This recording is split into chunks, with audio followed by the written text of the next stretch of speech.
You made an awful lot of people smile when you got the call up. How does it feel? You're at your first major tournament at the age of 20. That's extraordinary.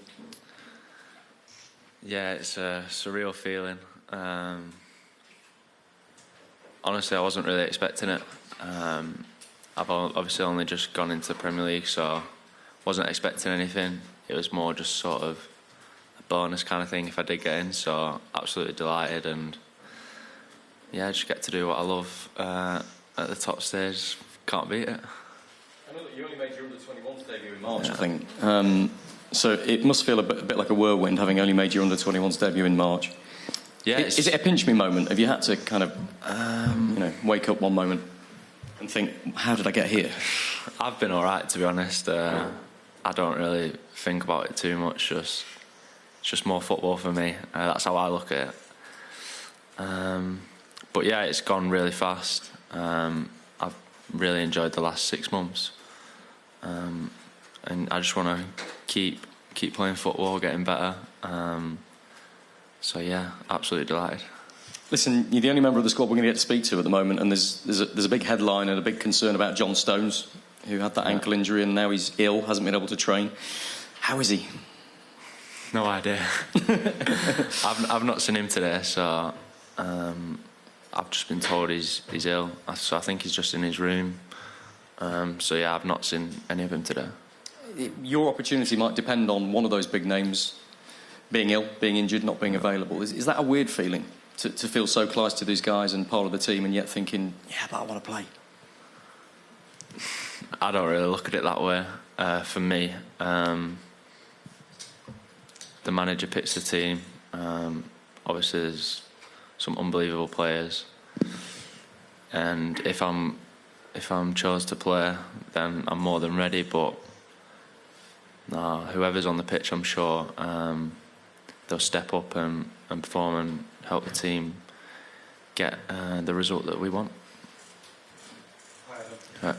You made your professional debut 22 months ago. You were playing in the Championship in January. You made your Premier League debut in February, and now you're at a major tournament. So how would you sum up a pretty incredible 2 years? It's hard, really. It's just a dream come true. I think every kid who grows up playing football wants to play in the Premier League, play for the country.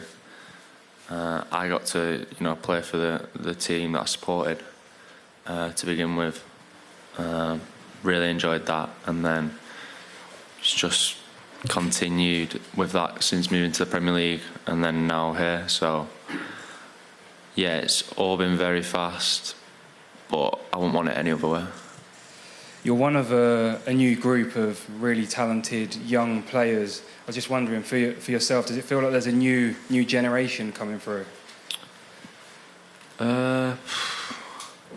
You could say that, but I think there's still, some players that have been in the team for a long time, really. So I think there's a mixture, which is always good, but yeah, there's obviously some top young players in the team, so I think it's good to have that little mix. And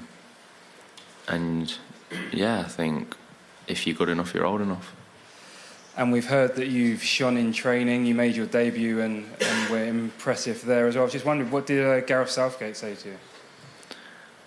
What, after the game? After the game, and when he told you were going to be part of his 26?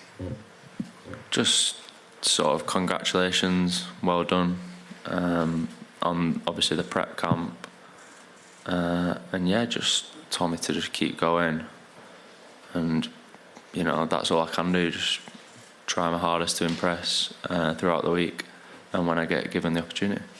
Thanks. Adam, hi, congratulations. After your debut, Gareth Southgate said that one of the reasons why he liked you was that you see the pictures early, you play forward quickly. Was there any particular player, whether at Blackburn or outside of Blackburn, that you looked at and learned from? Thank you. I wouldn't say one in particular. I watch quite a lot of football, obviously when it's on TV. I just enjoy watching football, the top games especially, and I think I just pick up things from all the top players. You know, just try to implement that in my game. So there's not one in particular, but obviously there's a lot of good players that you see, and you know, if I can add little bits of their game to my game, then I'm going to try and do that to help improve myself. Hi Adam, congratulations. Thank you. Our commentary team on TalkSport said that it was one of the most confident and assured England debuts they'd ever seen. Bearing in mind you said you didn't expect to get the call up, how do you think that audition went? How did you feel? Yeah, I think I've done well. What was it, 20, 30 minutes, I think. But yeah, for me, it was just another football match. I've been playing football my whole life, so the way I look at it, it's another game. Try my best in every single game that I play. So yeah, I think I've done all right. I never really look at my performances and think, oh, it's amazing, because there's always certain bits that you can improve on. So yeah, for me, really happy to make my debut and perform the way I did, but yeah, there's always room for improvement. What did you think you could have improved? Because I mean, it was 100% pass completion rate, I think. Yeah, maybe just a couple of bits of positioning, out of possession, just a couple of times. Obviously, it's only a short period of time, but just little bits, so small details, especially at this level, that make such a difference.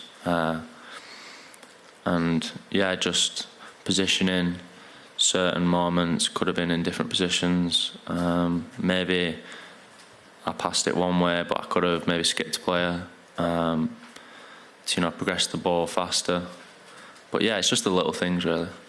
And just finally, Declan Rice was full of praise when I sat down and spoke to him as well for you. Have you managed to sit down and have a chat with him? You know, bearing in mind you could potentially partner him in midfield. Yeah, I've spoke to Declan.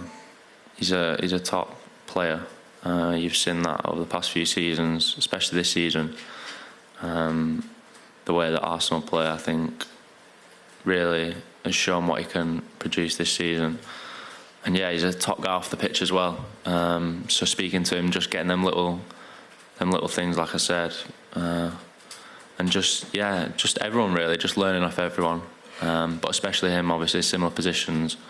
Yeah, it's good to sort of pick up on them little things and details. But yeah, he's really welcomed me into the squad, definitely. What was his best nugget of advice for you?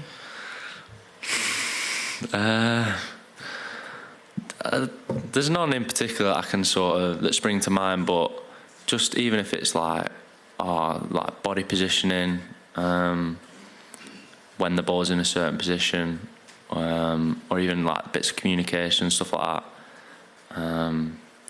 Yeah, it just helps you when you're on the pitch, and when you're playing with them, the way they communicate as well makes it a lot easier for you.